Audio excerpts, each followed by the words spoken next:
Welcome to vision E academy और मैं हूं मनीष। आज का टॉपिक है एमएस वर्ड में find, replace, select all and go to. तो चलिए देखते हैं। सबसे पहले फाइंड से क्या करते हैं कि फाइंड के द्वारा हम किसी वर्ड को पूरे डॉक्यूमेंट में सर्च कर करके उसको सामने लाते हैं। एग्जाम्पल के तौर पे मान लीजिए मैं चाहता हूं ढूंढने के लिए कि होम वर्ड जो है हमारा डॉक्यूमेंट में कहाँ कहाँ लिखा हुआ है वो मेरे सामने आ जाए, मैं देख सकूं। इसके लिए हम क्या करते हैं, फाइंड ऑप्शन पर क्लिक करते हैं। ये कार्य आप Ctrl+F प्रेस करके भी कर सकते हैं। मैंने यहाँ पर फाइंड पर क्लिक कर दिया जिससे कि एक सामने विंडो आ रही है। यहाँ पर फाइंड ऑप्शन के सामने आप देखिए क्या लिखा हुआ है, फाइंड व्हाट। अब हमें जिस वर्ड को यहाँ पर सर्च करना होता है उस वर्ड को हम यहाँ पर लिखेंगे। जैसे कि मैं लिखने जा रहा हूँ होम वर्ड, HOME। अब इसको लिखने के बाद में से हम इस पर फाइंड नेक्स्ट पर क्लिक करेंगे जिससे कि वो हाईलाइट होकर के देखिए आपको सामने आ गया हुआ है। फिर फाइंड नेक्स्ट पर करेंगे, दूसरा होम दिख जाएगा, तीसरा होम आ जाएगा यहाँ पर नेक्स्ट करने पर। इस तरह से जितने भी होम होंगे आप नेक्स्ट नेक्स्ट करते जाइएगा, आपको ये सिलेक्ट होकर के सामने दिखने लग जाएंगे।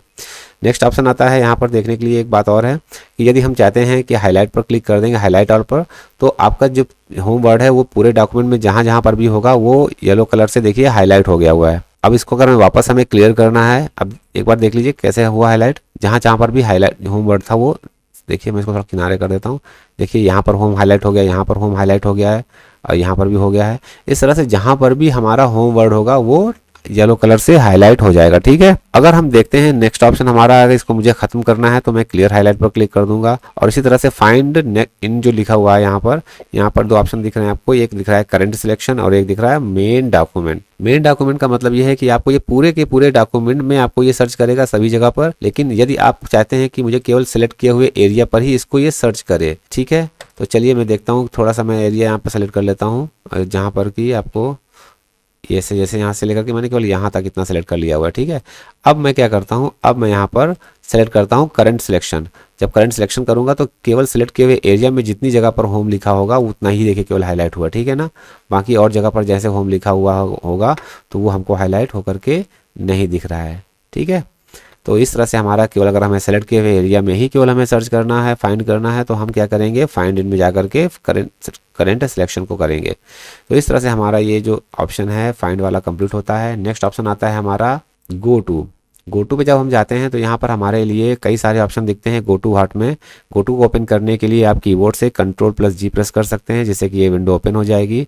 अब यहाँ पर देखिए गो टू व्हाट में क्या लिखा हुआ है। यहाँ पर page, section, line, bookmark, comment और भी आगे नीचे जाके देखते हैं तो headings, equations, graphics, table, field वगैरह दी हुई हैं।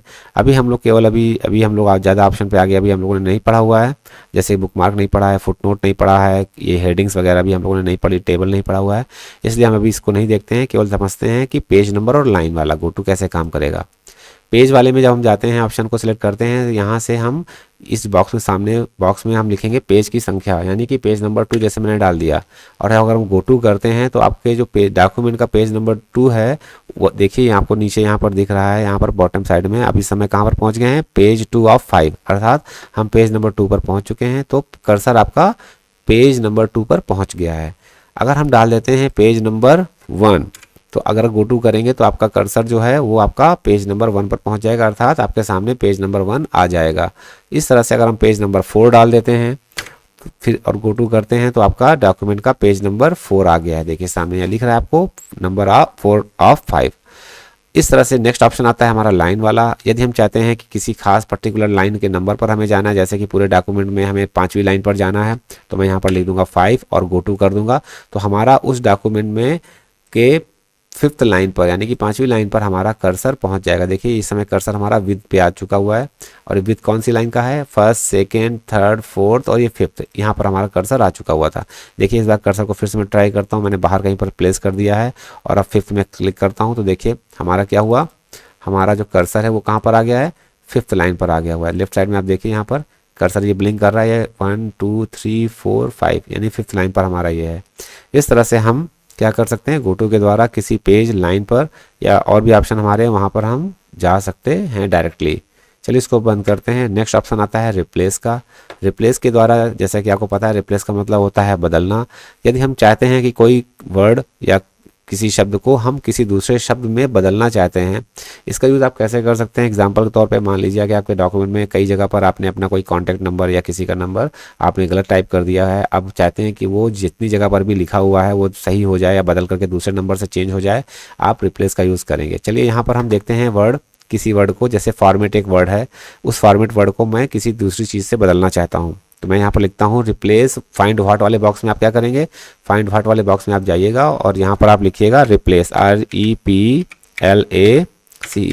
मैंने सॉरी फॉर्मेट लिखना था मुझे, हाँ, FORMAT। मैंने यहाँ पर फॉर्मेट वर्ड लिख दिया हुआ है और फॉर्मेट वर्ड को मैं बदलना चाहता हूँ किसी दूसरे वर्ड में। एग्जांपल के तौर पे मैं इसको 000 में बदलना चाहता हूँ, ठीक है, जिससे कि आपको आसानी से इसको देख सकते हैं कि कहाँ कहाँ पर ये 00 बदल गया हुआ है। अब मैं क्या करता हूँ, यहाँ पर जब लिखने के बाद में हमारे पास दो ऑप्शन है, एक है रिप्लेस और दूसरा है रिप्लेस ऑल।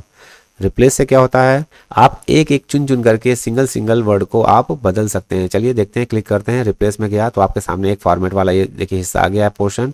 अब यहाँ पर आप करते हैं रिप्लेस, देखिए आपको ये एक बदल गया है। नेक्स्ट भी आप चाहते हैं नहीं बदलना है तो आप फाइंड नेक्स्ट कर दीजिएगा, दूसरा मिल गया फॉर्मेट, इसको आप बदल दीजिए। इस तरह से आप चुन चुन करके सिंगल सिंगल वर्ड को आप चाहें तो रिप्लेस कर सकते हैं। लेकिन अगर आप रिप्लेस ऑल कर देते हैं तो जितनी जगह पर भी फॉर्मेट होगा वो सभी जगह पर ये रिप्लेस कर देगा एक बार में ही। मैंने कर दिया है, देखिए 31 रिप्लेसमेंट आपको शो कर रहा है, अर्थात मैं इसको बंद करता हूँ, 31 जगह पर फॉर्मेट जो है वो आपका 000 में रिप्लेस हो गया है। देखिए बहुत जगह पर हो गया, ठीक है ना। इस तरह से हमारा ये रिप्लेस काम करता है। अगला ऑप्शन आता है हमारा सेलेक्ट। सेलेक्ट पे जब हम क्लिक करते हैं तो यहाँ पर देखिए दिख रहा है सेलेक्ट ऑल, सेलेक्ट ऑब्जेक्ट और select text with similar formatting. तो सेलेक्ट ऑल का मतलब होता है कि आपका पूरा का पूरा डॉक्यूमेंट जितना भी है वो सिलेक्ट हो जाएगा। जब हम क्लिक करते हैं सिलेक्ट ऑल पर तो ये आपका पूरा देखिए पूरा डॉक्यूमेंट आपका सिलेक्ट हो चुका है, ठीक है। यही काम आप कीबोर्ड से कंट्रोल+ ऐसे भी कर सकते हैं। नेक्स्ट ऑप्शन आता है हमारा सेलेक्ट ऑब्जेक्ट। सेलेक्ट ऑब्जेक्ट के लिए, जैसे कि ऑब्जेक्ट का मतलब होता है शेप वगैरह जो अगर हमारे बने होते हैं और अगर हमें उनको सेलेक्ट करना है तो चलिए उसके पहले हम लोग क्या करते हैं कि हम एक शेप बना लेते हैं। स्टार मैंने यहाँ पर डिज़ाइन को मैंने बना लिया हुआ है और इसका फ़िलहाल अभी कलर मैंने इसको चेंज कर दिया है और मैं दूसरा एक शेप और बना लेता हूँ। मैंने एक स्क्वायर बना लिया हुआ है, ठीक है। इसको मैंने दूसरे कलर से चेंज कर दिया है। अब थोड़ा सा इसको मैं पीछे भेज देता हूँ, आपको बताने की मुझे ज़रूरत पड़ेगी। मैंने पीछे भेज दिया, ठीक है। अब मैं चाहता हूं कि अगर मुझे इस स्टार को भी और इस शेप को जो रेक्टेंगल मैंने बनाया हुआ है इसको भी मुझे सेलेक्ट करना है, तो अगर मैं ऐसे ड्रैग करके सेलेक्ट करता हूं तो देखिए मेरा सेलेक्ट नहीं हो रहा है, ठीक है, केवल टेक्स्ट सेलेक्ट हो रहा है। या मैं इसके ऊपर क्लिक करता हूं तो ये स्टार तो सिलेक्ट हो पा रहा है क्योंकि ये सामने है, पर जो टेक्स्ट के पीछे चला गया हुआ है हमारा ये शेप रेक्टेंगल वाला, ये हमारा सेलेक्ट नहीं हो रहा है। ऐसी अवस्था से बचने के लिए क्या करेंगे, हम सेलेक्ट ऑब्जेक्ट पर जाएंगे। अब हम इस रेक्टेंगल, ग्रीन रेक्टेंगल पर अगर क्लिक करेंगे तो देखिए वो सिलेक्ट हो गया है, ठीक है। इसको वापस अपना सही कर सकते हैं सिलेक्ट करके। और अगर हम चाहते हैं इस तरह से एक बॉक्स बना करके, बाउंड्री बॉक्स बना करके भी हम पूरा का पूरा इसको सारे जो शेप्स हैं इस बॉक्स जो बाउंड्री के अंदर अगर जितने भी आ जाते हैं वे सभी सिलेक्ट हो जाते हैं। ये ऐसा जो सिलेक्शन है वो हम सिलेक्ट ऑब्जेक्ट के द्वारा ही कर सकते हैं, ठीक है। तो इस तरह से हमारा ये भी ऑप्शन हो जाता है सेलेक्ट ऑब्जेक्ट वाला। अब आते हैं नेक्स्ट पर, इसी सिलेक्शन पर जाते हैं हम। यहाँ पर दिख रहा है select text with similar formatting. Formatting का मतलब पता है आपको, चलिए मैं पहले शेप्स को हटा देता हूँ। फॉर्मेटिंग के लिए क्या करते हैं, इस गैलरी जो वर्ड है इसकी मैं फॉर्मेटिंग कुछ चेंज कर देता हूँ। मैंने यहाँ पर क्या करता हूँ, यहाँ पर मैंने रेड कर दिया इसको। इसके बाद में से यहाँ से मैंने कुछ इसका फॉर्मेट भी थोड़ा चेंज कर दिया हुआ है, ओके। अब इसी फॉर्मेटिंग को मैं किसी अन्य टेक्स्ट पर भी अप्लाई कर देता हूँ अलग अलग जगह पर। जैसे मैंने बिल्डिंग्स पर अप्लाई कर दिया है और फिर मैं अप्लाई कर देता हूँ एक डायग्राम वर्ड पर भी, ठीक है। और फिर कर देता हूँ मैं एक टेक्स्ट वर्ड पर भी, इस पर भी कर देता हूँ, ठीक है। चलिए 4 जगह पर मैंने same to same formatting apply कर दी हुई है। और एक मैं आपको दिखाने के लिए मैं कुछ डिफरेंट फॉर्मेटिंग भी कर देता हूँ जिससे कि इसकी फॉर्मेटिंग कुछ चेंज रहे। यहाँ पर मैंने कुछ एक एग्जांपल के तौर पर मैंने हेडर कर लिया हुआ है, फिर इसकी फॉर्मेटिंग को हेडर जैसा मैं दूसरी जगह पर भी कर देता हूँ, ठीक है।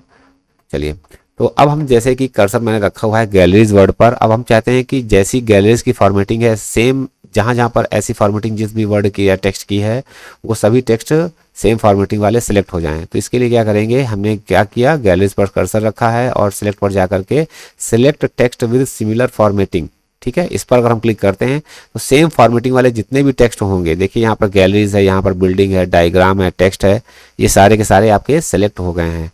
देखिए हेडर और आर डिज़ाइन हमारे नहीं हुए, ना ही ये ब्लैक वाले आपके हुए हैं।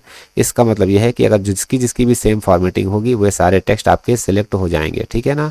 इस तरह से हमारा ये लास्ट वाला ऑप्शन भी खत्म होता है। तो आशा करता हूँ आज का वीडियो आपको अच्छी तरह समझ में आया होगा। अगर अभी तक आपने चैनल को सब्सक्राइब नहीं किया हुआ है तो प्लीज़ इसको सब्सक्राइब कर लें और बेल आइकन को क्लिक कर दें जिससे कि आपको आने वाली वीडियोस की नोटिफिकेशन समय पर मिलती रहे। तो चलिए आज के लिए इतना ही, मिलते हैं नेक्स्ट वीडियो तक, तब तक के लिए बाय एंड टेक केयर।